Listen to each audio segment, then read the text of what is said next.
Okay, come out and support Meet and Greet Team Cooper. This is a meet and greet. This is going to take place Thursday, and this is for all the folks out in Santee. This is going to take place at 3290 Mount Zion Avenue in North Santee, and this is going to be Thursday, May 16th, 2024, from 6 to 8 p.m. Team Cooper, Ernie L. Cooper Sr. for County Council. Sponsored by the Cooper campaign. Come on out, get yourself some good fish, get to know Mr. Cooper. And there's also going to be a meet and greet in another part of District 3. And that is right here. Team Cooper, again, meet and greet. Fish fry Friday, May 17th. This is the very next day. And this is going to be from 6 to 8 p.m. And this is to the folks out in South Island Road area. So please, if you know anybody out there, tag them, share this to them so they can get out and get the information that they need so they can make the proper choice come June 11th when the primary it's going to open up the 28th of May, I think. I'm not sure. I'll get the clarification on that exact date when early voting begins.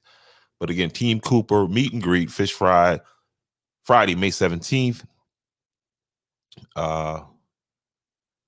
From 6 to 8, 2221 South Island Road, Georgetown, South Carolina. And that's the South Island Maryville community. Make sure, again, if you would share that information with somebody so that, again, folks can get out and meet the candidate, ask the questions that they need to ask, and, again, get the information out that they need to get out. There he is right there, Ernie L. Cooper, District 3.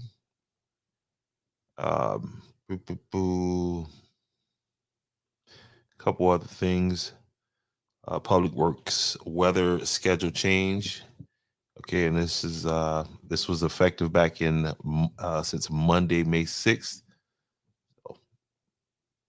Public Works Department, because of the rising temperatures and that kind of thing, is going to change the schedule up a little bit. A couple more things I want to get to. All right, I'm gonna put this up. There's going to be a men's accountability rally June 15th in Andrews. It won't be hosted by Andrews, the podcast. That was mistaken. It's hosted by the community, the Jones Avenue community, but we'll get that changed. But it's a free community event. Resources will be, available for different types of resources. There'll be free food, and one of Andrews' own is going to be the keynote speaker. He said he don't know nothing about being a keynote speaker, but we'll get him in there and he'll do a good job. And that's Quan Pope. Everybody knows him as Pope. Used to coach basketball in Andrews, but moved on to Greenville and been coaching for a number of years, but definitely still heavily connected with the town of Andrews and its people and his family, because that's where his family's from. All right. And so, guys, you know what it is. It's Tuesday. Welcome to Andrews, the podcast, the number one information source in Georgetown County. And y'all know how we do on Tuesday night. So let me go ahead and bring none other than the mayor of the town of Andrews, South Carolina, retired Colonel Frank McClary on. Good evening, what's going on out there? Doing good, doing good. Got my new gear here. Just picked this up here from Gene Ward's though. Couldn't turn it down. Man, that's what's up. Gene Ward supporting. They got good gizzards and veterans gear. yeah, good stuff. So I had to put it on display tonight. How's everything going? Yeah, man, it's going good, man. It's going. I know since the last time we talked, I don't know if we got to talk about the softball team any. Girls went out to Barnwell. They dropped the. Do you know what's this deal with? Did Andrews ever play Oceanside, and what was the score of that game? Yeah, and I'm sad to say, I haven't been following. I believe they did win, but they lost the second game. I saw where they didn't win the state. I believe they did. I'm not sure, but the thing that's those guys, the softball team, the baseball team, track and field, and golf, I mean, reach a high level in the competition this year. In fact, we had two of our coaches, Coach Poston and Miss Thea, are named Coach of the Year. Okay. Her obviously track and field, and then for his Coach Poston on the baseball side, and it's probably another, the other Poston maybe because of the golf team has made it up, and I think they're still out competing at the state level. So a lot happening down there with our Yellow Jackets, and I just didn't get out, and like we generally do for the baseball for basketball and football, but nonetheless, those young student athletes are performing at a high level. Yeah, so I guess it's kind of won't be a good time for me to say that I'm excited for the new football season to come back. I'm about to get this lens. It's a lens that I wanted. The lens is typically about $2,200, and I found one for about it's. I put it like this: if you thought those pictures were awesome last year, this year is gonna blow you. It's gonna blow your mind. I'm getting in the helmet this year. Oh Yeah, wow! I'm getting in the helmet, the sweat on the face, like I'm going there. I'm making that investment, and it's gonna be spectacular. I see you have a new tool out there. You're sporting around in the drone. You think you're going to be? I don't know if the drones are allowed. Well, the one It'll be a great and shot, I so. mean, I tell you, it's been a good. It's been a new drone's coming too, but and the one that I'm getting, they won't. You won't. If I you won't know what's up there. This new drone that I'm getting has a 6 mile range. Wow. Yeah, so it's about to be. We about to take this thing to another. What my man say? A whole nother Another level, huh? a Yeah, whole nother I mean, level. just seeing that is give you obviously a different perspective of I've seen the shots you've done of Andrews doing the Divas parade and the Fun Day, and then some of the shots that you've made from or the videos from Columbia, and it's fascinating to see things from that perspective. Yeah. And, so it's a good thing. I was up over Charlotte this weekend, and that was scary because the planes and the and I but I do have an app that I can check and see if the flight paths and whether or not I'm able to fly over that. That was Yeah, because FAA come for you now. Man, that's scary. I was gonna take it up downtown Charlotte, and as soon as I thought about it, a helicopter came across, and I'm like, man, I'd have been right there where the helicopter was coming across at. Wow. And so yeah, it you gotta be careful. It can that's can be But it's a very great tool dangerous. for what you do. And again, as you expand your capabilities, and to bring and create memories for people, and I think that's a fascinating tool. I'm sure you'll probably getting requests to share that kind of Yeah, knowledge and and do I'm some teaching that yeah kind of business because it's huge. I mean, it's yeah. not new technology, but again, as you integrate it into what you do through your photography business, I think it's huge, and you'll probably get quite a few requests for that. Yeah, because what I'm learning is that um everybody's taking pictures. Everybody's taking pictures. Everybody got a phone taking pictures, but nobody's retaining these pictures. A lot of these pictures just end up in a hard drive, on a phone somewhere, Yeah. and people still enjoy, especially kids, picking up a heavy photo album and kind of going through and recognizing, oh, that's Uncle such and such, that's Uncle, and so Look. that's a big focus on what I'm doing is I got this album that I'm about to put out of homecoming, the past homecoming, and then I'm going to do one from the homecoming before that. That's going to be it's going to be nice. I'm looking forward to printing that out.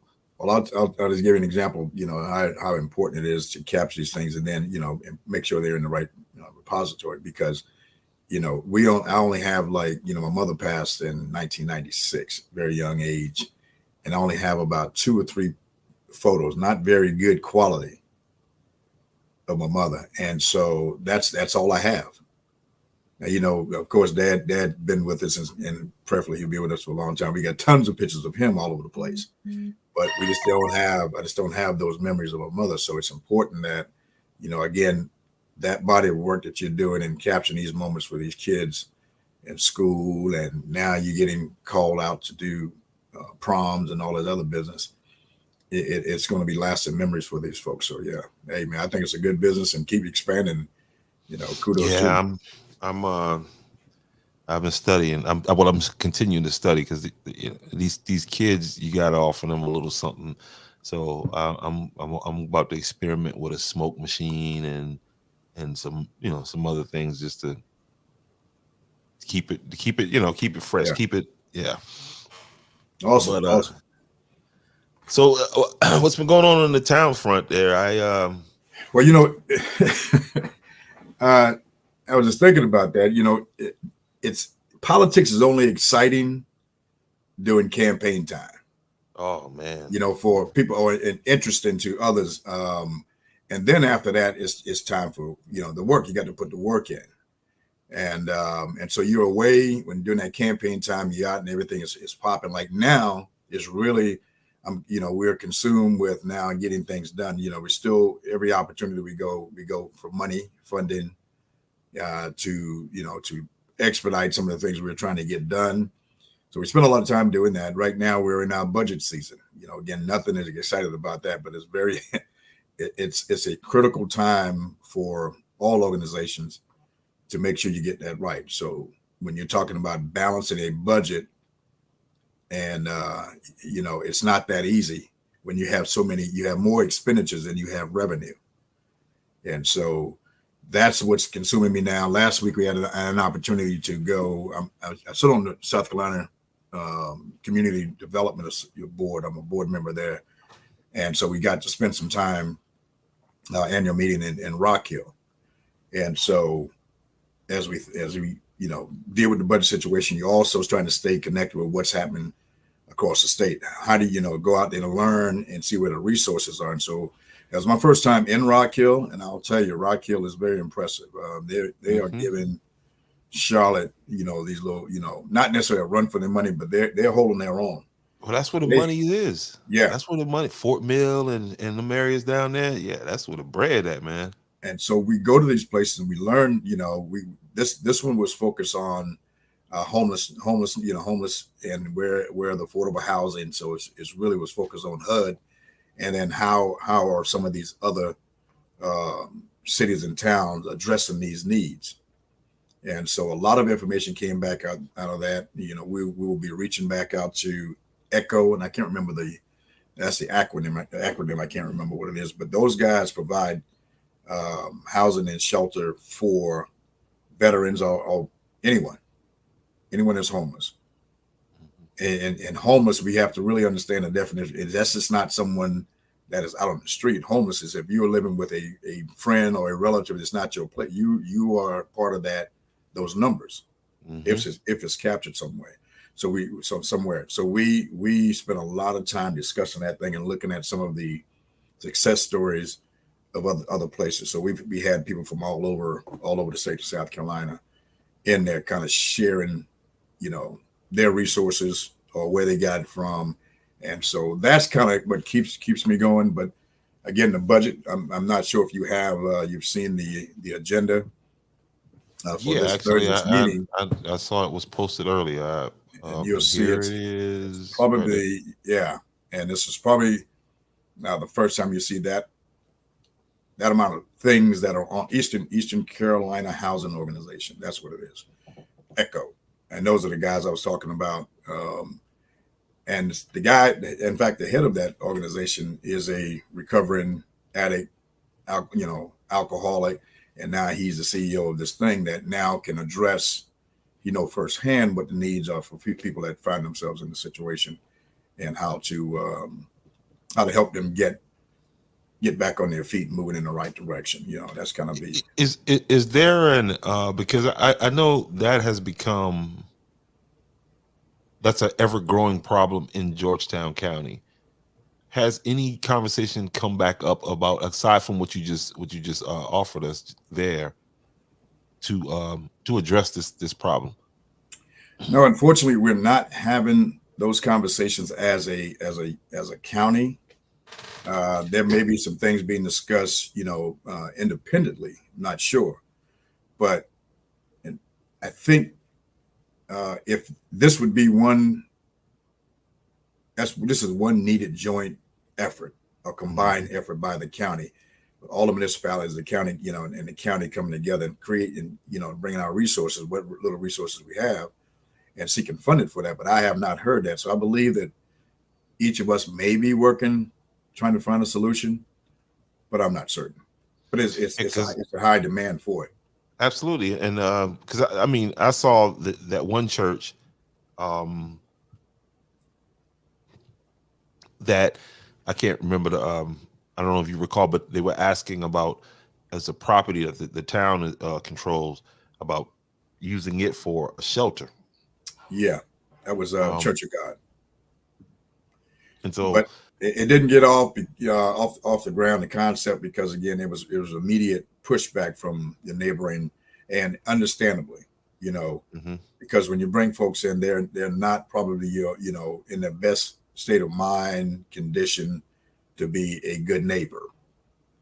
So bringing a facility inside a community like that would certainly raise some concerns. So I understand that part. But if we don't do something and get the folks the help that they need, or the housing, then they will probably visit you under other conditions.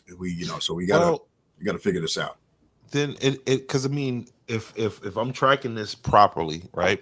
And I saw an article that I meant to do something on, so I got to go back and find that article in the Georgetown Times.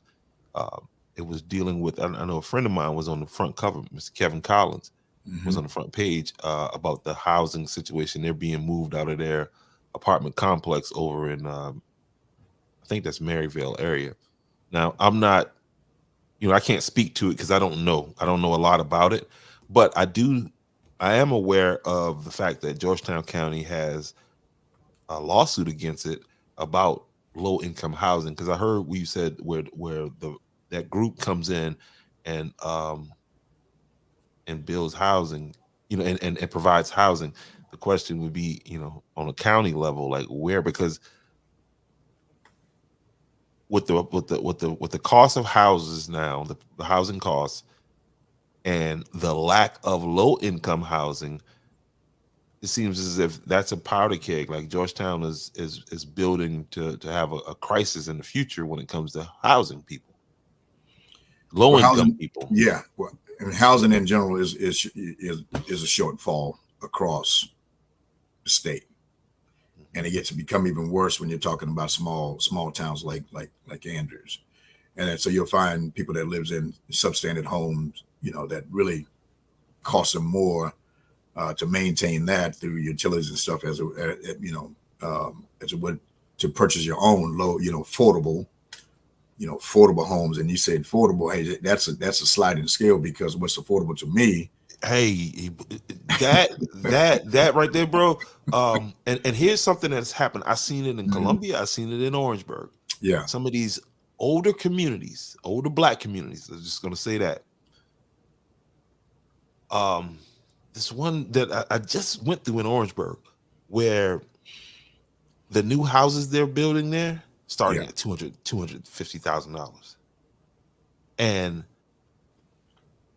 right next door to it is, dilapidated housing. So it's just like, how is that going to work itself out in the future? You know what I mean? And again, that speaks to what you said across South Carolina. So yeah, there's a housing. And I think a part of the one you mentioned, the situation that the housing project that was in motion and got killed at the county council level.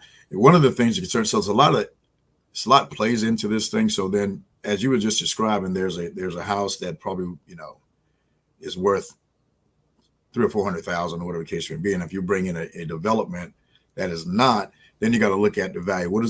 How does this affect the value of the homes here? And that's where the homeowners association comes in, and to protect the homeowners, of course, and so you can maintain the value of your home. So then, what do you do? And if you're small town Andrews, it's not a lot of empty space that you can say this is where we can put a 50 or 60 unit, home.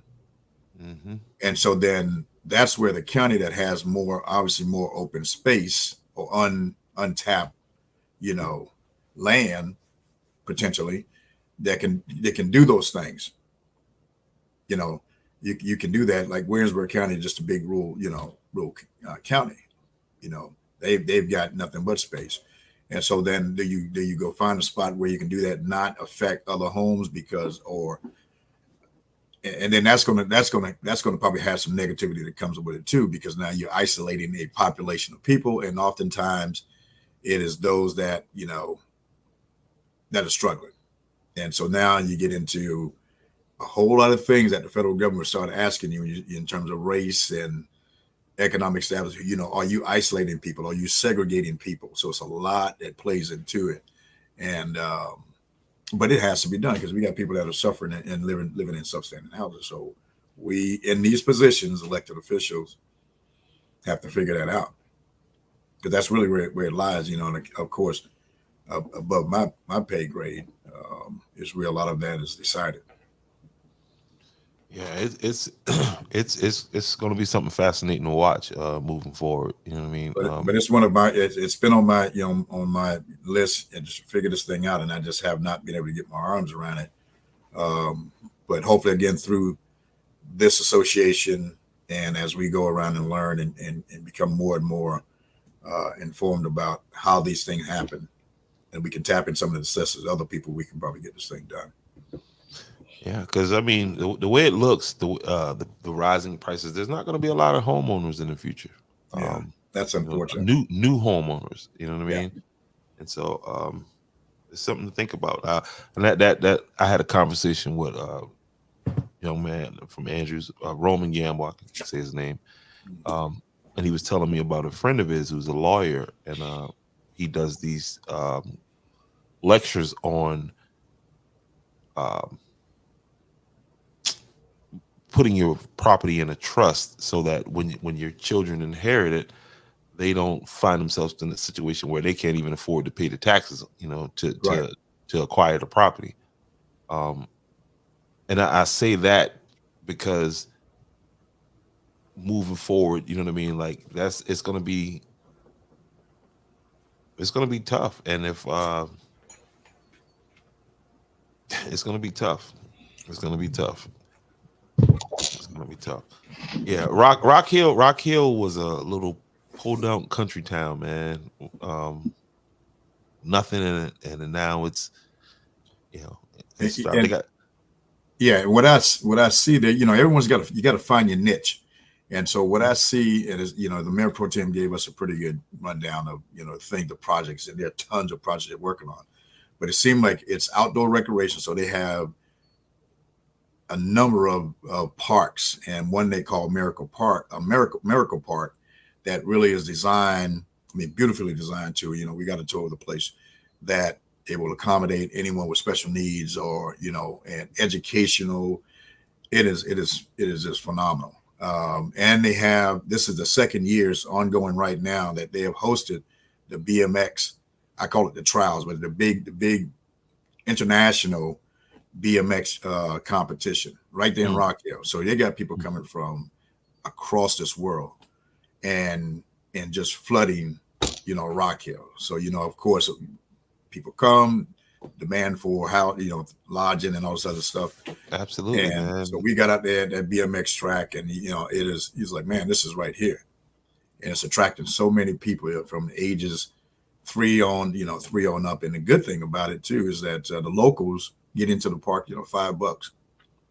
It's going to cost everybody else to get in, but they really are doing it right, and it's having a positive impact. So it was very impressive. So I see it's the outdoor activities, They're going to build now another one. They got, I think one of the council members is a former NFL player, so they're going to build this. I think it's a 16-acre or something other with just football fields, and I think basketball and those kind of things. Yeah, they have the state of the art indoor sports arena. So a lot of those things they refurbished. A lot of those old buildings, that just was nothing 20 years ago. In fact, it was a big fire. So now you go into this place, they host every level of championship or sports in that thing. They got this beautiful auditorium. Just, it's awesome, man. I envy that thing. So I started thinking, what do we have that's comparable to this place in terms of space? And Oneida really would be, because on that other side where they're developing now, on the north side of Oneida, is really, they have a huge warehouse, and I could envision that thing being transformed into that, and then begin to host a lot of these events. And so it's wide open. So we learn, we get excited, and we come back, and that's what I'm doing now, trying to put some thoughts together and present that to textile mills. Yes, that's what it was.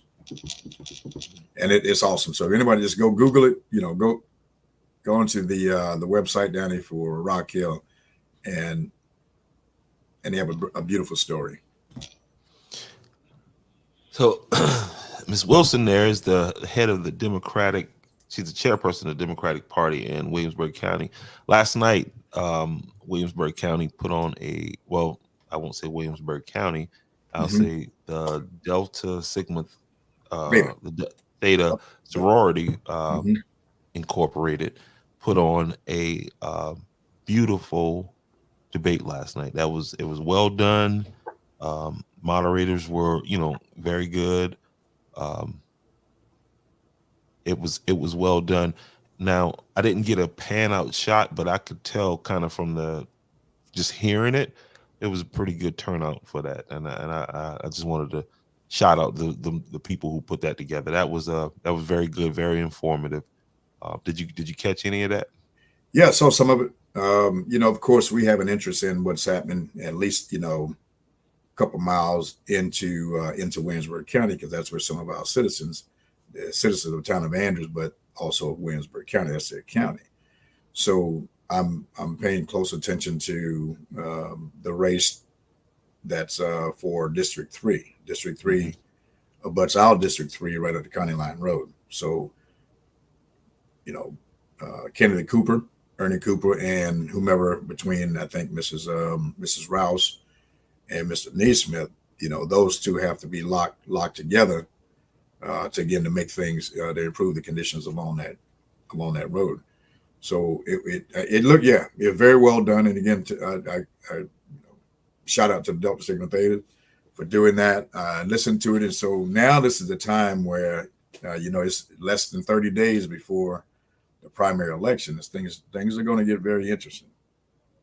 Yeah, and I some of the candidates up there were just I saw a lot of poor public speaking, poor communication. Not that they were saying the wrong things so much, and a lot of it was nothing. A lot of them, and of course I chalk some of it up to nerves and public speaking, but I think to be an effective politician, you need to be able to communicate. So that's basically all you got is your words. And so, I watched it, of course, then I watched it again because, I have so much to do that I can just watch an hour and a half long debate form. But talk a little bit about, tell me, because I listen to you speak. I talk to you every Tuesday. I talk to you, every other day. I've seen you in action. What kind of training did you were you always a natural speaker, communicator with people? And along the way, what kind of training that you picked up to help you develop that skill? A good question, and I agree with the points you're making in terms of what you should come to the table with. In terms of, for me, I'm very fortunate as a military officer. You always have a can you that's what you do. You speak. Communication is number one. Clear communication.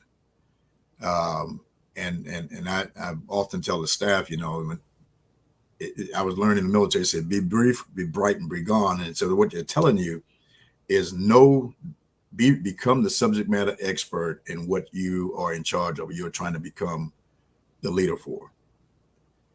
And so then you have to get in front of that camera. You can't be or that mic and be able to communicate effectively, and understanding that you're going to have to use multiple methods of communication to reach all of the people, the diverse group of people that you're trying to get a message over to. And so some of the things I would say is you figure out what you're supposed to be doing.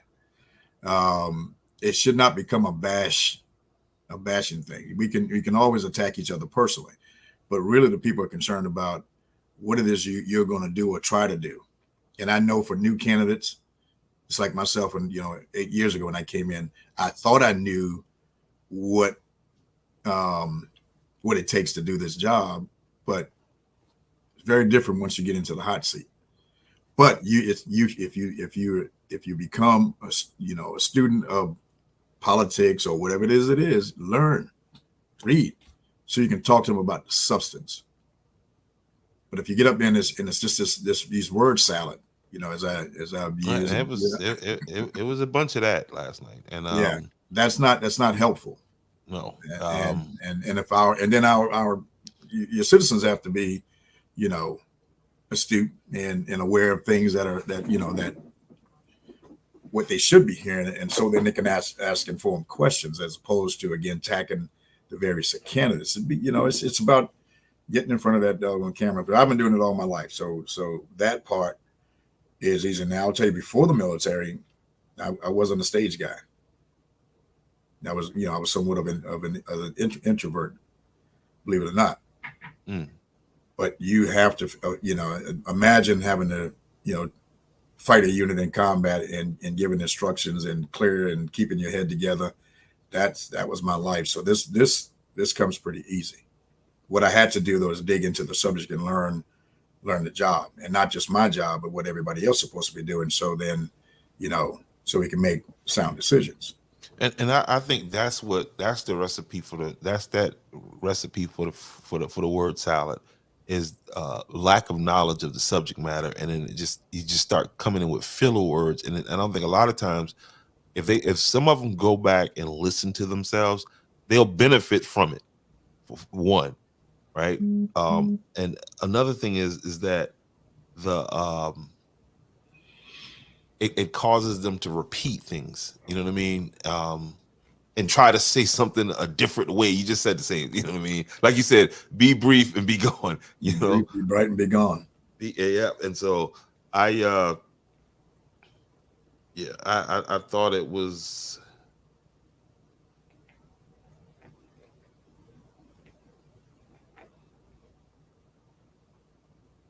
And just be truthful, because the ability to fact check these days is at your fingertips.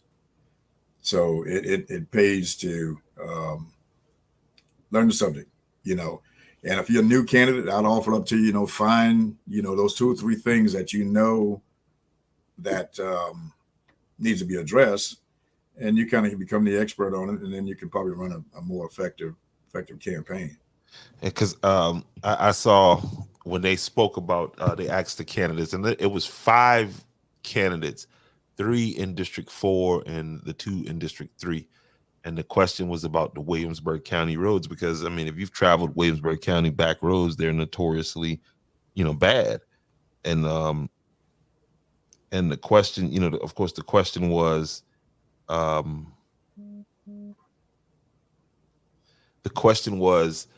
what are you going to do to fix the roads? And there was 2 or maybe it was 3 out of the 5 that gave what to me the proper answer is, first of all, who's in charge of the roads? Let's you know what I mean? Because just fix the roads that the roads may not belong to Williamsburg County. So a couple of the candidates went into the specifics about that, and didn't get into, well, we're gonna get together and we got to figure this thing out. You know what I mean? That's not getting it done. You know what I mean?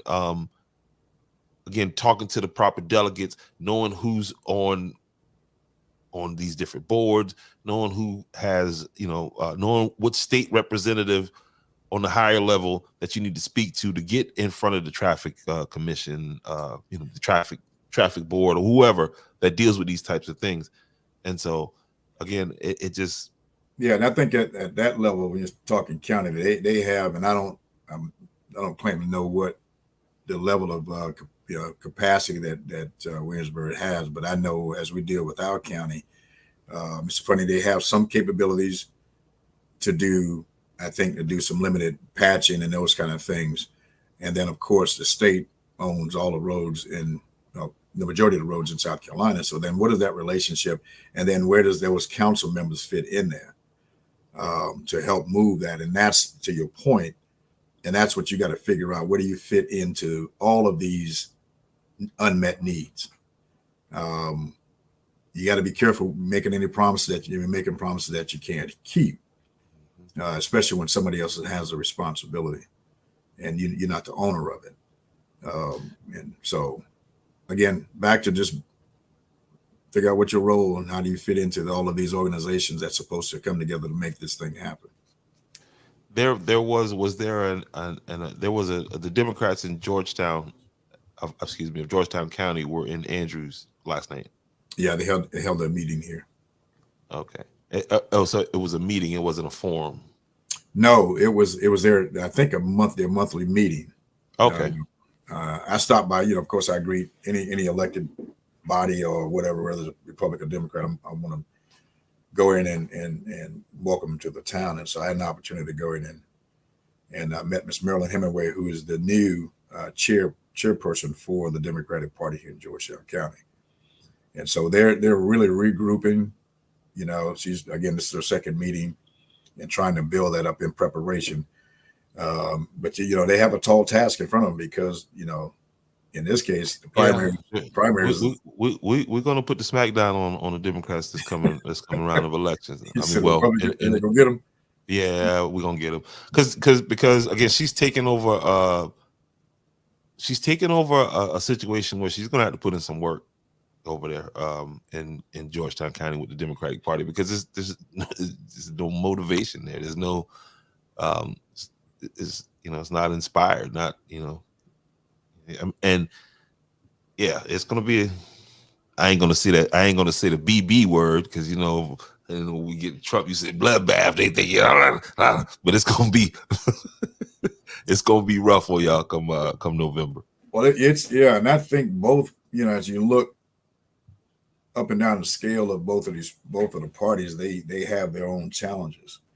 But I will say, you got to make sure that you're organized. This is like, I'm reminded of combat. You got to be ready and organized to give yourself a fighting chance. But if you go into, and again, in this case, you're going into this primary and shortly followed, with the general election. And if you don't have it together, regardless of what party you have, it may not be a good outcome.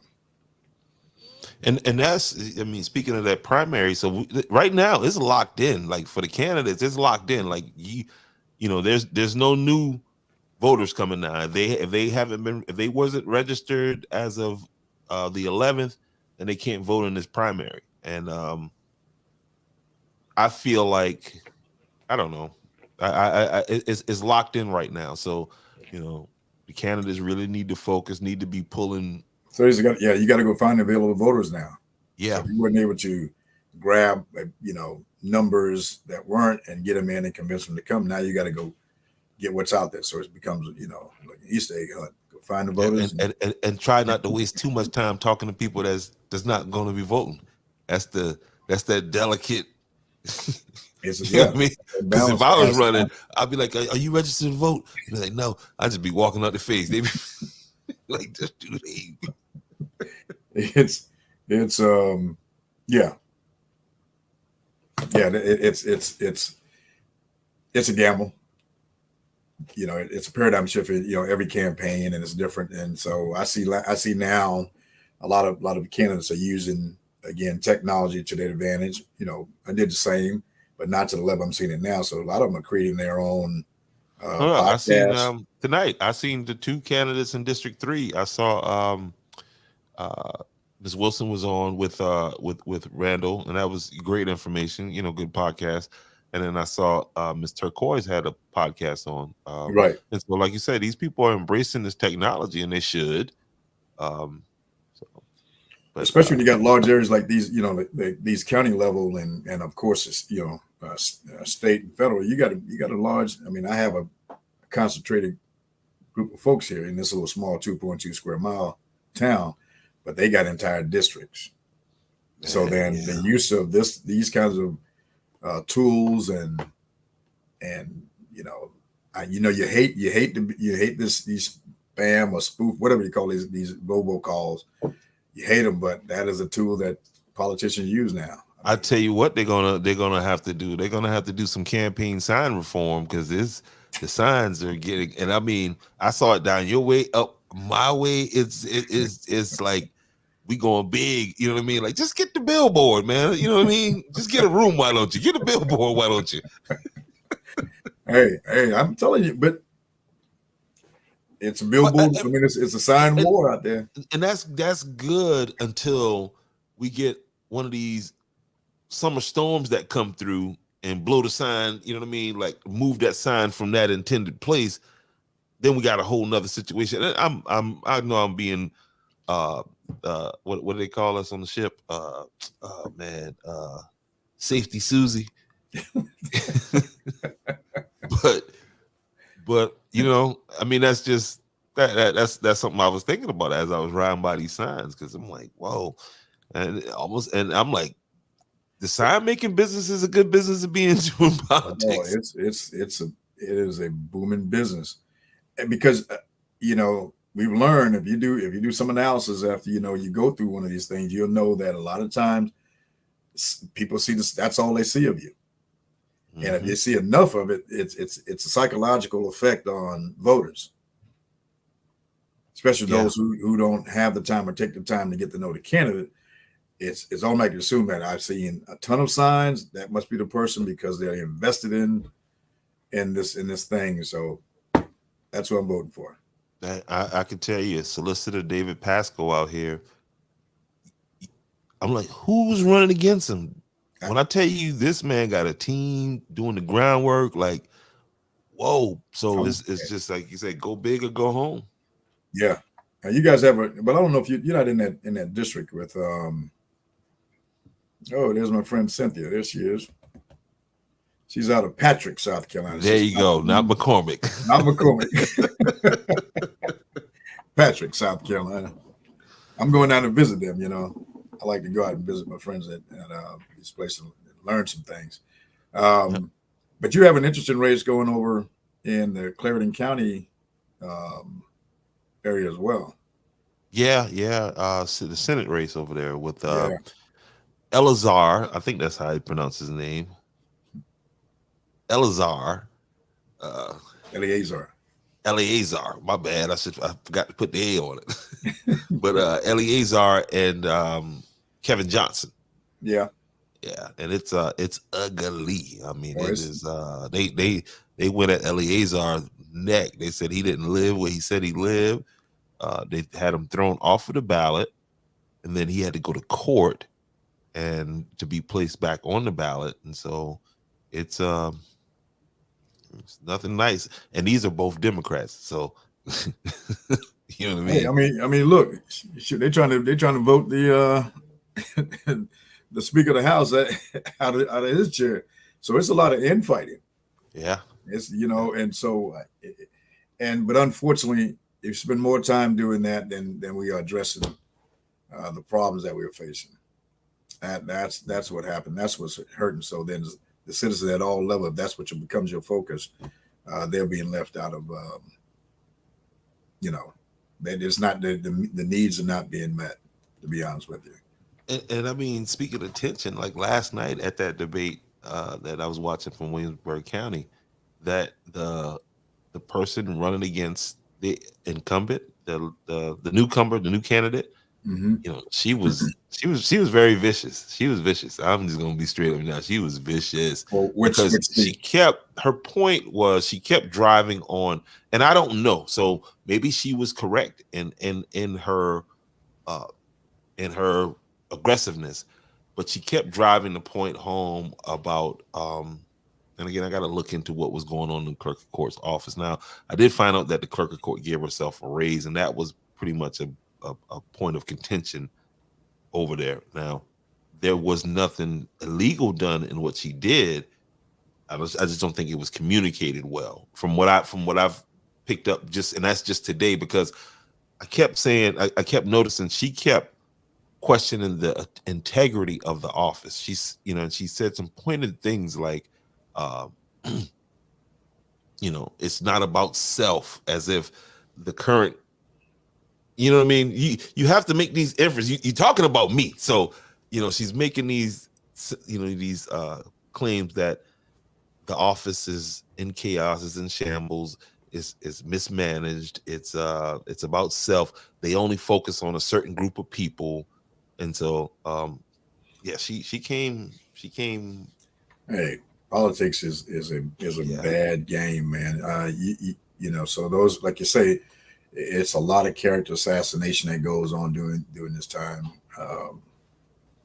And again, you lose focus of what you're there for. But everyone is trying, they're trying to win, but it's life after that.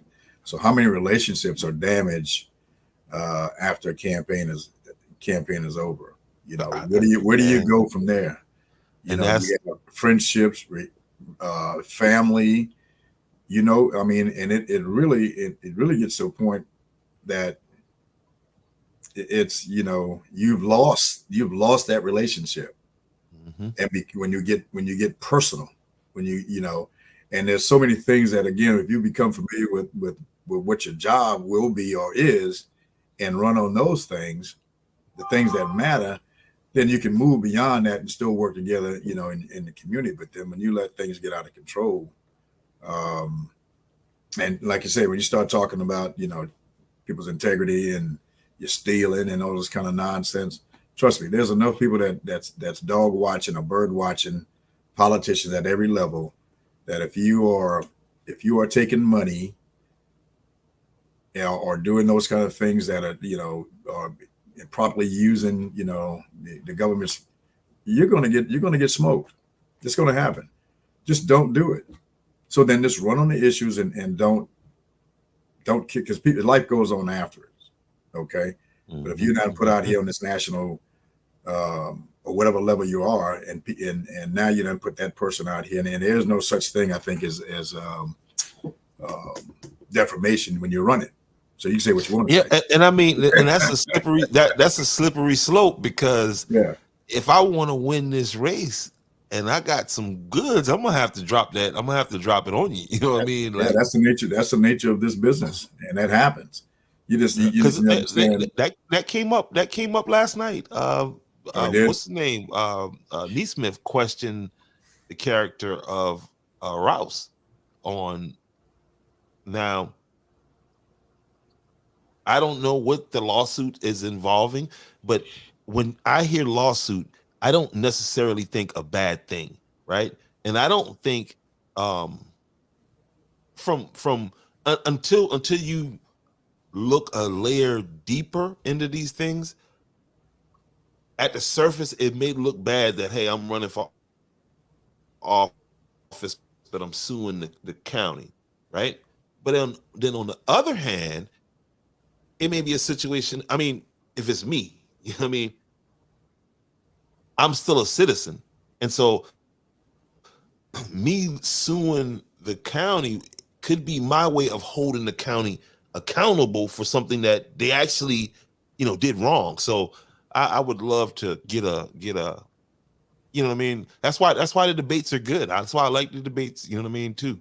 Um, and Yeah, so, and it was you said you hit the nail on the head. The bottom line: anybody can bring a claim against you. for whatever reason. You just got to go through the process. Doesn't make it valid That's it. or invalid. It's just that's your right. Right. And then it plays out in court, whether it was just, and again, it doesn't necessarily ends in a defamation of character. It's just somebody thought that you wronged them or some organization wronged them, and you go out there. And so you just got to, and now, unfortunately, if that's, if people are just throwing things out there to get an edge, an advantage, then that would be obviously wrong.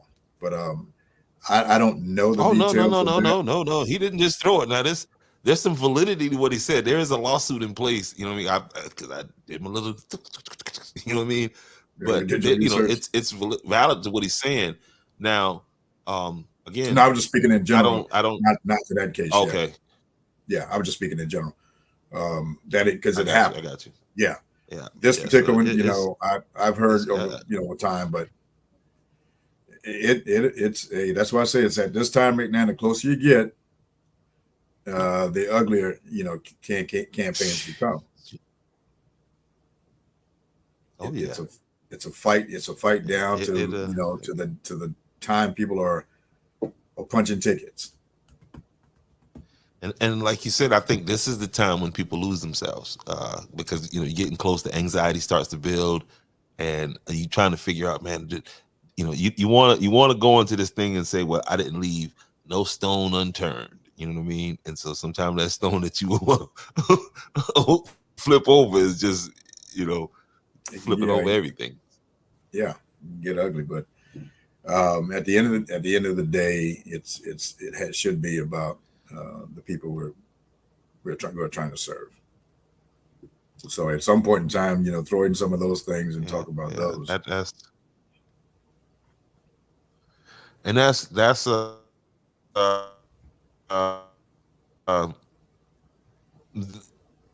that this again, like you said, during the election times, it's exciting. You know what I mean? Everybody's focused, everybody's locked in, everybody's keyed in. I'm looking down the road when there's no lights, there's no, you know what I mean? Are you still doing the work? Are you still as motivated as you were about winning the position? You know what I mean? Are you just as motivated about doing the people's work? And so that's something where you get to assess. That's where you can get to assess whoever these your representatives are, regardless of what level it is that are they putting the work in? Are they trying to make a difference? But keeping in mind that in government, I don't care what level, I've been at the federal, down here at the municipality, it takes a minute to get things done. Even when you get money in hand through these grants, it could be 12 to 18 months before you see a full, a project come to completion. Mm-hmm. And that's just the nature of it. And again, educating yourself on how this thing happens will help you manage expectation. It's really what we want to get us as elected officials and our citizens understanding how the process work. I get a lot of questions. I've seen them on Facebook. When is Anytime Fitness going to open? When is Little Caesar Pizza? Those are businesses, so they have to go through the same thing. We should be excited that they're coming, and when they open, that owner has a lot to go through. I had an opportunity to meet with the owner of Anytime Fitness today and walk through the facility. It's coming along, but they have some of the same challenges too. There's not a whole lot of contractors that are waiting to do work, and so you got to work through that. The owner wanted it done last year. Honestly, so did I, because now I'm 200 pounds, but it takes a little bit of time. And you're talking now in this case, he had to totally gut this place. This was CVS. Now to turn this into a fitness center that requires all those things. So that's a whole, you remodel, you're modifying this place here, change of use is what we, the technical term, but it takes a lot goes into it. And so government action is slow. That's just the nature of it. And so we just got to learn how to, manage the expectation and continue to work towards, like beach should have been done a long time ago. Now the pavement, that's the only thing that's left now, but it's a rainy season. So we need 3 good days of good weather so they can come out and do what they need to do on beach. And that project would have been done, but it should have been done months ago. But that's just the nature of the beast. Mm-hmm. So we got to figure out how these Yeah, things work and be patient. it's like being a sailor. You know the day you're gonna leave. You don't know the day you're getting back. Used to call it in Korea. We go to Korea up to Second Infantry Division. They call this place the turtle farm, where you in process. So it's one area, and part of the section is when you in process on one end, and when you're leaving a year later, it's on the other end. So they call it the turtle farm. They say, so to get from this point to this point, it's going to take you a year, and that's just the way. Crazy example to explain that government actions are slow. Question. Yeah. Can you guys load videos on your apps? I got an idea, and this is gonna go into the next part of the conversation that we're gonna have. Um, can you guys load videos on your app? And the app I'm talking about, of course, the Town of Andrews app. If you haven't already, please go download it. It's everything Town of Andrews in your pocket. Okay. And it's a sophisticated system. I don't know, but I would tell you the administrator worked hand in hand with this company. It was a long process and so much detail. I don't know if I could. That answers that. Yes, So we can. here's what I'm thinking, Ms. Wilson. Hmm. Okay. There was a situation where where this guy was didn't receive any prison time. You know, the situation in Georgetown County that I was talking about with the guy's name is William Church. He was convicted of assaulting a 13-year-old a child from 8 to 13 and received 0 jail time. So here's what I was thinking, right? Um, I wrote some scripts. I wrote a script on basic on some information that I got, the numbers that I got. I wrote a script like a PSA, kind of talking about that. And I was wondering if the town would be interested in, and of course, I wouldn't charge to record these videos and upload them. You speak, the town administrator, and just kind of read that script and talk about some of the and it's Georgetown County specific numbers. But I'll get into a little more into that later. But any thoughts on this situation? From what from what you saw in the newspapers, and from this and the solicitor's response. But obviously, my heart goes out to this young lady, this little girl. Anybody who experienced something like this is horrible. Haven't read all of it. I've seen this portion of it that was posted, Gab, and I've obviously listened to your podcast. I want to see the transcript from the court, because it's in my mind, I can't fathom how someone pretty much walks after. Well, the solicitor offered an answer to that. He said that the mom and the daughter did not want to testify in that case, which makes me say, well, if the mom and daughter wouldn't testify, then why didn't you just let them go then? Yeah, and I think that's the other part. We talk about politics and everyone getting informed or understanding how it works. It's the same thing in legal situations. Our law is very complicated, but we make it simple when they say, okay, you got to due process facing your accuser. Now, in this case, if what you just said is actually how the thing went down, then they should have turned to the evidence. If there's any DNA, if there's any evidence that an adult been with a child, the state can take that case up, regardless of what that parent. You could be under some duress. You don't want to testify. But I've seen these cases, and I don't know this one. I'm not here to challenge the solicitor, because I want to see all of, I would have to see all the evidence, because a lot of things happen that the bottom line is that even the accused have rights. Yeah, And that's why they there's a call it. process. They call it the criminal justice system. Yes, criminal justice system. That's my undergraduate degree, and so I kind of get it, but it's hard for citizens, us, to understand how in the world, how in the world this could happen. And if you find, and so I don't know, it's mind boggling, and it's disturbing, to be honest with you. Because now this guy, I guess he's out, right? Is he on house arrest or anything, or what's? No, he's on probation. He's got, So and he hasn't. He probably don't have to report the probation for another 30 days or something like that. so Jimmy he's out. Richardson. He's free to move about. Yeah, he's out. He's So you walking got the a street. guy that you haven't, that can do this again and probably have done it, before. It's just this one child that, is on the forefront. So no sexy. So is he on a registered list? Oh, he'll be on that list. And he's got, so the actual sentence was 15 years suspended to 4 years probation. So in the conversation I'm reading here, Richardson, it's the best we could do. In a conversation with Gab News, Richardson said he does not like the way that the case ended, but based on the circumstances, the only other choice was to drop the charges altogether. Again, I'm not defending this guy.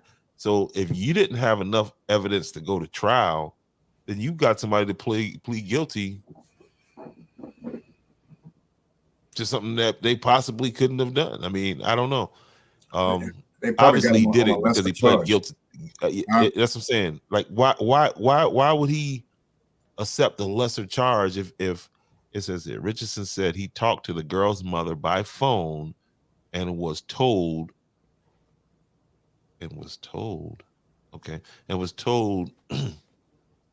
would not return to testify in trial. He said they were even offered airline tickets, but the answer was still no. Why at that point? And I'm not asking you to answer that because I know you're not a lawyer. But why wouldn't they arrest the mom at that point? Because the child had been violated. I don't. Okay, when asked, DNA was collected from the miscarried baby. Richardson says some was collected, but there was not enough to positively identify the father. Yeah, that's again, the judge is going to require you to come with evidence that, that clearly shows that an individual is responsible for this, for this, in this case, this heinous act here, this terrible situation. Now, there's public opinion, but then public opinion is not going to stand up in court. Unfortunately, and that's what's happening. So if it's not enough evidence, but I don't know what that requires. Listen to this part right here, okay? The amount of DNA taken from the placenta was not enough for a profile, and Church has denied being the father, Richardson said. If you do not have a witness, someone to put their hands on the Bible and testify, you have no case to present to the jury. Richardson said, I really feel the victim's testimony would have been enough to convict. So so then why did they accept his plea? Well, it depends on what the charge is. He probably didn't plead to rape or those kind of things. It may be something else that is happening. It could have been grooming. Grooming is I got you. If he was doing something that, was leading to that may be what he, they have enough evidence to. And so it's really funny. So it'd be interesting to see what was he charged with that he plead down to. Because obviously I don't think it was having relations with this child. That was the charge. That's unfortunate. I'm curious to know, how did this even become a case? Who brought it to the authorities for it to get to this point? And now that you have no witness, you really have no case. And just to close that out, it says the solicitor also said that Judge Ben Culberson is being unfairly blamed by some people posting online, And posting their that's the opinion. hey, that is social media, and these platforms have caused more harm than good in our society because everyone expresses their opinion. Again, we all going to have a reaction. I had a reaction when I read this. It's based on the limited information that was published. We automatically say this guy should be in jail somewhere. And but then in the legal community they have to have evidence. They have to have witnesses. They have to have um, in order to convict someone. That's of course that's the way it is.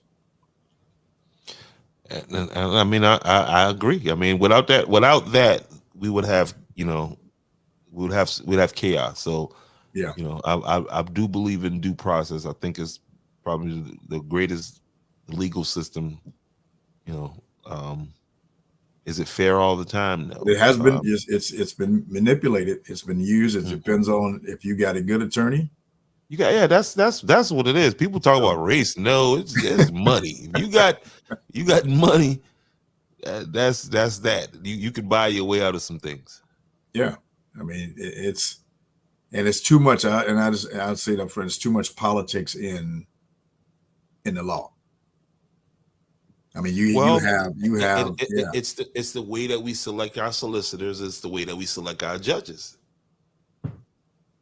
Yep. And when politics get involved, it gets real ugly. When they become, that you a Republican or Democrat sitting in these seats, and someone has appointed you there. Who are you loyal to? Are you loyal to the law or to the one who appointed you? And that's where I think the conflict of interest comes into play in some of the cases. I'm hoping that that child could have been lying because Yeah, and that's very, very possible. Child could have been lying. And that to me, I'm saying, okay, what if the child is lying and this man, you know, I if the child was lying, I don't understand why you would plead guilty to anything. If you didn't do anything, why would you plead guilty to anything? well, Okay. and again, it may not be the sexual contact that we all think it is. But It may I have mean, been something else, inappropriate. yeah, that's what I'm saying. Even if it's, I, Well, yeah, and back to your point, and if he was facing 20, was he facing 20 years if it was confirmed that it was a sexual act, I or guess if they could have confirmed that the baby was his. yeah, yeah. So I mean, who else was the possible father? I don't. It's a lot of questions there. Um, the girl, I question whether or not that child is safe. Is safe because with the mom leaving like that. Um, Again, the child could be lying. It's a lot going on there. Yeah. Like you said, when I first saw it, I'm like, man, that is bananas. You know what I mean? And then the more you start peeling the onion back, you start seeing But it's a but bigger story here. but the thing is that what we have to take out of these situations is that know where your kid, know who's have your children. That's that thing. That's the thing. So if nothing else, it should be a wake up call for those who have small children um, that are not under your care or your watch 24 hours a day. Know who they're with. And And ladies, you bringing these strange men around your daughters and your sons, it's dangerous. Okay, it is dangerous to do that, right? Because again, proximity is power, and you bringing them in. You look at all these cases. These guys were. I made the point that none of them were the father of these kids. Now, not to say that doesn't happen, but all these people were given access in these cases, given access to children, and you see what happened. And again, Georgetown County leads in a lot of the wrong numbers. A lot of the wrong numbers. They we're These are the leading ones you presented. They're all from Georgetown County. all from Georgetown County, all something doing with minors. And this is not all of them, but all of these guys, some kind of situation with a minor. Yeah, some of the faces look familiar. Yeah, And so it's a time to be overprotective. yes, It's okay to be overprotective when it comes down to your children. There's a reason, and apparently South Carolina must be in the high numbers in terms of yep, nationwide. crimes against some kids. Yeah, so understand that and protect your children. You can't assume because these kind of incidents or experiences these kids have, they may not ever recover from those things. I don't see how they could. I And it mean, leads to other things, behavior that just gonna, ruin their, shorten their lives and ruin their lives before they have a chance to grow up. and I mean, if this guy he pled guilty to it, so he said he's guilty of some kind of sexual deviancy, right? Uh, Now the question is, because you got cases here of Mhm. people who reoffend. What are the chances of him reoffending, having escaped this, you know, dodge this bullet, so to speak? Right. Yeah. And yeah. And we have to, again, in our approach, we have to, be careful not to be victim focused or in this particular case or parent, but it's just generally as adults. It's not just the parents because our kids are at school, so then they're in the care of our educators. It's just we just have to be vigilant because Yeah, I don't care who you are, you're an adult. You have a responsibility to take care of kids that are in your under your care. and a big part of that is who you bring around them, because in them numbers that I'm talking about, 59%. Mm-hmm. It's some crazy percentage of the perpetrators being a parent or a caregiver. Like Yeah, it's, I mean, it's and those are the statistics, and this you got to, we it is what it is, and so then friends, neighbors, everybody, if we just have to, I don't think we can be too careful when it comes down to our children.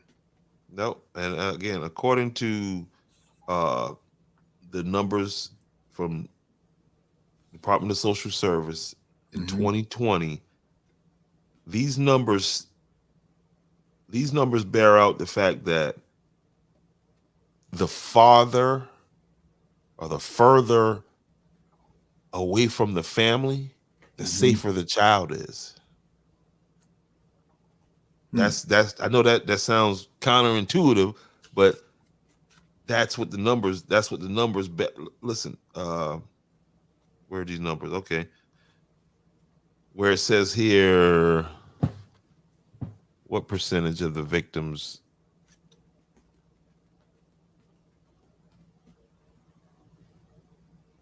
okay, 74, okay. 74% are females, little girls, 26% of males. 55% of the perpetrators were parents or caregivers. 24% of the perpetrators were other relatives. 12% of the perpetrators were friends or acquaintances. 9% were of the perpetrators were strangers. So Mm-hmm. you see what I'm saying? It seems as if the further you get away from the family, the safer the child is. And putting it in perspective of that population of in this category of crime, and so that population is what is the numbers in South Carolina? All right. So well, in Georgetown, all right, so here you go. Check this out. In South Carolina, this represents uh 2.4 cases per 1,000. Mm-hmm. Okay, and so the overall population of South Carolina, general, let's see. Is it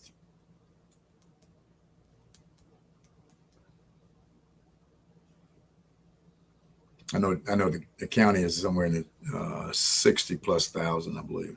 All right, so the state, you're looking at 5.2 million as of 2020, 5,283,000 And growing.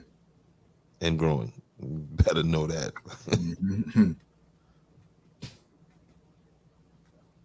So yeah, so then you look at that, and then the population, these folks that you're talking about here, um, one is too many, in my opinion. One is too many. But we don't want to certainly say, the whole state, how our entire state, a bunch of perverts. Hey man, But there's too many of them. So, it's I don't know. I don't know. I yeah, don't know. just, I think it's just Historically, be I don't know how responsible. this. Yeah, yeah. It's a wild situation. But again, let's see. Parents stop. They're indicators. If someone is, if we're watching, they're indicators. Oh Lord, I don't know. You got to unpack that one, Veronica. nickname. That's in the statistics. She just, Ms. Veronica just threw a curveball at us. Yeah, you just threw a curve at me there, Veronica. All right, guys, listen. Let me bring you back up to speed here on some things that's happening here in Georgetown County again on do this one first on Thursday. This coming Thursday, which will be not tomorrow, day after tomorrow. Cooper, Mr. Cooper. Yep, Team Cooper presents meet and greet fish fry Thursday, May 6th, 16th, excuse me, 2024, 6 to 8 p.m. This is going to take place in the North Santee community, 2290 Mount Zion Avenue. Ernie L. Cooper Sr. for County Council. This event is sponsored by Team Ernie Cooper. And next day, they're Have going we to had him on the be. program yet? Not yet. We got to get that done. But I've been showing up to his events. Yeah. Definitely been doing that. Well, I got some pictures here from the last thing he did. Yeah, I've been definitely showing up at his events. Here we go. Also, it's Friday, May 17th, 6 to 8 p.m., South Island Road. This is your South Island and Maryville communities.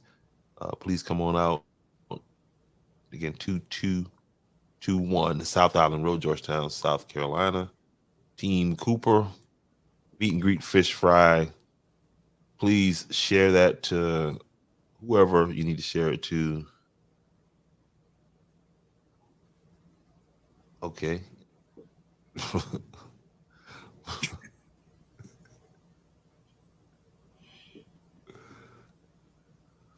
I got you. Um, being, I understand what you're saying. I understand where you're going with that, and so a child can describe, you know what I mean, what's going on with them. I follow you on that, and it's got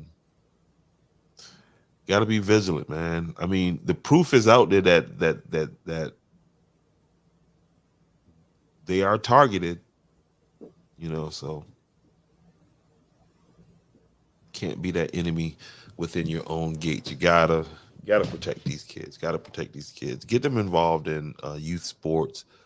I talked about that the other night. We need to get these young girls into softball and these other things, because if they're not participating in extracurricular activities, positive extracurricular activities, then they're going to be participating in negative ones. So Yeah, school will be out. School will be out here soon. High school graduation the 31st of May. So mm. um, I think it'll be out for a couple of months, and so yeah, kids will be all over the town. So we're preparing for that as well. Yeah. Hey, Miss Wilson, if you're still in there, just quick question. Speaking of the high school graduates, is the Democratic Party in Williamsburg County doing anything to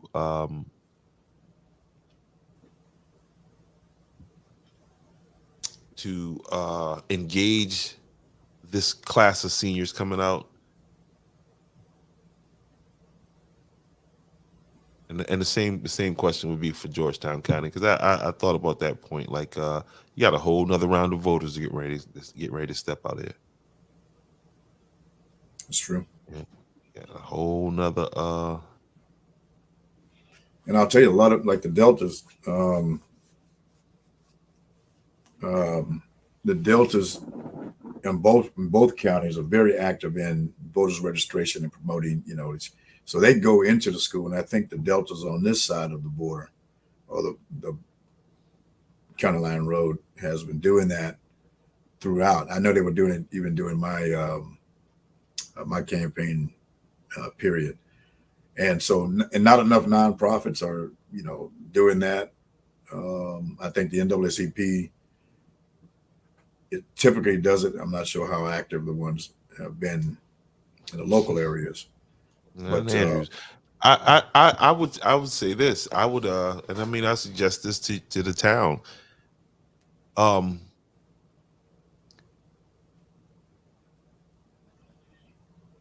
is to have a forum, invite these younger kids out, even the ones that's juniors. You know what I mean? That's going to be the next round, and start a conversation as to why you should be voting. You know what I mean? Because it gets to the, are you registered to vote? And it's like, no, okay, then why? You know what I mean? Why not why you're not registered, but here's why you should be registered. Let's, you know what I mean? And get them engaged in that conversation, instead of as just like you come and you ask them to vote, and then you know you don't give them the proper context as to why they should be voting, or what they should be looking out for as a voter. And it says here, we reached out regarding voter registration, having a follow-up to energize them is a good idea. And that's why we're going to kick the Democrats in Georgetown butt this year, because there's the parties, and again, Miss Maryland, I know you're doing the best you can. Next year, next cycle, you might get us, but this time right here, we about to crush y'all right now, because low energy, man. Winsburg County, different situation. I saw that last night. That was impressive. Again, salute to the Deltas for putting on that. And shout out to TY News, man. The sound, he had good sound. You know what I mean? And that was awesome. He did a good job with that last night. What we got here? yeah, that was a good set. Yeah, and so that's you know what that's it's a rumor, and it's an excuse, right? And what it is that people just simply don't read. I mean, simply, and I ain't talking about nothing complicated, because if your felony was involving voter crimes or something like that, then you're not able to vote. Or if you're in the process, but if your case has been deposed, I mean, if that case has been done with, and you don't have any prior, you're not under on probation or nothing like that, right? Then you can register to vote. Okay. And again, it comes down to that whole, that's what the line is in there. You know what I mean? You're not eligible to vote as a felon if you were if you were involved in some kind of election fraud or something like that. That's And correct. I got to put that up so people can see that, because that's the whole thing, man. I'm a felon, and they think that's just the excuse. You a felon, but you still live here, don't you? you still you know what I mean? That's right. So, but yeah, that I really I think that'd be a good move, is to just do basically some civics, you know what I mean? Like a civics energizing course, you know what I mean? To get these people to understand, look, you have a responsibility now. Okay? And so Yep. yeah. Well, I don't know. It's all good, man. It's another day, you know, another journey, I Gotta guess. get it together, man. That's your voice. Your vote is your voice. So No doubt. Any last words before we get out of here? no. We council meeting on Thursday. As you flashed up there, we have our first reading of the budget, and if you take a look at it, there are several of our ordinances will be amended to ensure that we're capturing, um, staying current with the cost of doing business, that kind of stuff, and updating ordinances. So Okay, yeah, because that was a topic when they was trying to get rid of you as mayor. Um, that the ordinances were. You remember that? oh, the Uh, orders are fine. Yeah, the orders are fine. What these are, we're looking across. We did a complete um, analysis of all of our fees and services, and see that we have not stayed current with the operating costs for the last 12 years. So nothing has changed in our fees in more than 12 years. And so we were using that same budget that now your expenditures have increased, but mm, not your revenue. And your revenue hasn't stayed matched with the cost of living. So we reviewed all of our fees and services, and the impact of 98% of these things will be on any new customers, if you will. People that already have services won't be, like tap fees, various services that we provide. Um, so that yeah, so it's that's what we're addressing right here now. We presented yesterday. We had a workshop um, to bring the council up to speed on the budget. And real quick, the way the budget works, the way we manage it here is that we'll send out, what we call a zero based budget. That those things go out um, to the chief and the heads of the department. And they said, okay, here's what I'm going to need to be able to operate and function and do the things that I'm my assigned duties. And so all those things that come, we'll get them all back. The staff will get them back along with our accountant. And they're always more money. They're asking for more than what we can afford. So we have to go through this decision making processes to determine what is more important, what is critical. Because at the end of the day, you got to have a balanced budget by the 1st of July. And so that's where we are right now. We've made those cuts. We've shared that information with the members of council so they can be aware, of where we are. Because once the budget is set, then we manage the day-to-day operation based on where these monies are on each of those line items. So we're there. We will do some tweaking because we have to have 3 readings. This will be the 3 readings and a public hearing, so that people can have an opportunity to ask questions or whatever the case may be. in your time doing these budgets, have you gotten that from the people? Have you had any um, much interaction as far as people, the public questioning or wanting more information on the budget? No, no. I suspect it will be as people become more informed or curious about how things are gone. And, so I expect, and that's good. That's good. And they will see that, even in past years, audits are done, audits are good. Where we send money and that's where money is going. And so don't have an issue with that. I invite questions. No doubt. That's yeah. I mean, I think that's the job of the public. Like, what I mean? Because we'll get in there and talking about issues, and if you were at the budget meeting, a lot of times you can answer a lot of questions as to what the town's doing and why they ain't doing this and why they don't have that, and all these other things that come up, like where, because again, I heard you say this during the campaign, people running the town's budget is not like not running your household budget. Oh no, different rules. These things are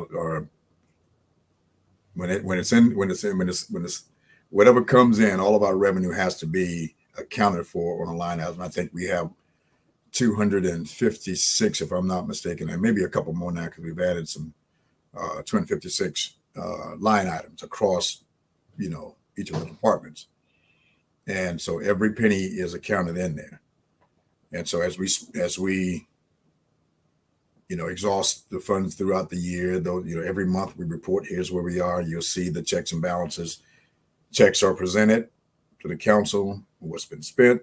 Then they can do the simple math and say, okay, if you want to question or ask to have questions about something, here it is right here for you.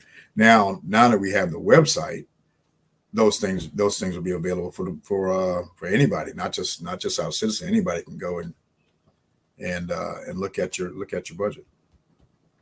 And that's because it's public. This is public fund. That's why you have to be transparent, especially when it comes to money. And you're still going to get accused of doing something crazy because people don't understand. And that's just the nature of the people in politics. Yeah, I'm learning. That's just goes with the territory kind of. I invite any of them to check the books. That's all it is. But it's not an exciting time doing that, but it is an important time to get that right and then manage it throughout the year. So you can pay your bills. You got to pay your bills, and we're doing that. No doubt, sir. It's yes, sir. I got to get out of here because I got to be back early tomorrow. And that's what in fact, I got a few more things to do with respect to the budget, looking over these amended orders. I mean, I call them ordinance, to make sure we got those right.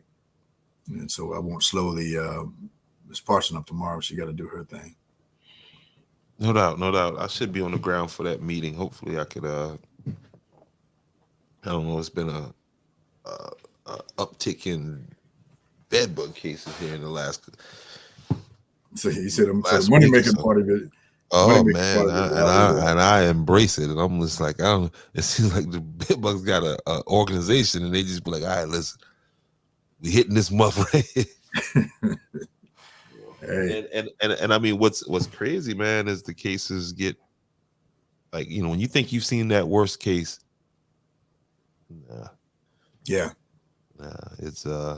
It's crazy, man. And especially in South Carolina, I guess it's in the South. It's a lot of we're country, so you're gonna have these insects and bugs.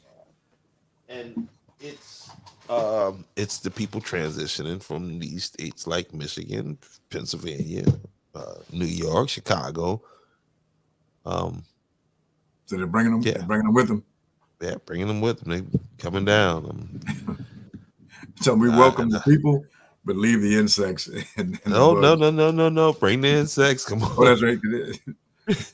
Bring them with you. Got to deal with them. Might as well get them dealt with down here. That's right. Because that'll put you out of business, huh? Oh man! But as long as that water bug, because let me tell you something. To somebody from up north, like Ohio, especially like that water bug is a traumatic thing. Like they'll sit there talking to me, but I've never seen a roach that big. Yeah. They'll find it. They'll find their way in now. Yeah, they're gonna find their way, and you gotta. It's called pest control. That's it. You can do something to kind of limit and to control. But I mean, it's just we're in their environment. Is the reality of it. Mm. And so I never thought about it like that, but shared space. That's it, man. That's it. Shared space. All right, my friend. All right, so listen, good deal, man. I will. I'm about to go make me a chicken salad here. I ain't ate yet, so. Hey, I'm on this diet kick now, so I did look at those pictures, so when I had to put on my uniform a couple of weeks ago. Oh my God, I have gained so much weight. Well, you gotta take it easy though. You can't try to get it all back in one. You know what I mean? You gotta give yourself that recovery time. I've dropped 10. I bought a bike. I have a basketball shoes. I haven't used those yet, and I have my running shoes. So I'm out this morning. I did my 5 miles on the bike and ran a mile. easing back in it, and I'm down now. I'm below 200 now. I'm 198. Change the diet, cut the sugar out, because I love my coffee, obviously. And but sugar have so much, and I have to realize you're getting old, and so now I got my little blood pressure monitor. I check my blood, make sure I'm good, all that stuff, man. But I looked at it, I'm like, I've never been this big. And so it's got to go. No doubt. So I'll be out there on the trail tomorrow. I think I'm gonna start my little exercise club back up again, so I can be motivated by some other people. But I appreciate it. We'll see you down here. Anytime we'll be in there in a little bit. Oh yeah, anytime we'll be there in a little bit. I told him today. I said, man, look, I said my life depends on this. Come on, because I can work and do with other things, and then I can go there anytime. It's great. We just gotta, we get that open because the rec has these really weird hours and got a lot of activities going. You just can't have it your way. And then with riding bike, you have to be careful because of the traffic. And we don't have a whole lot of we don't have any bike path designated. Yep. Right. But hopefully through this new vision plan, we'll have some bike path and running. That we can get out there and do this thing safely. So a lot of things in work, man, but I appreciate it. And we will see you Thursday. Yep, absolutely. All right, sir.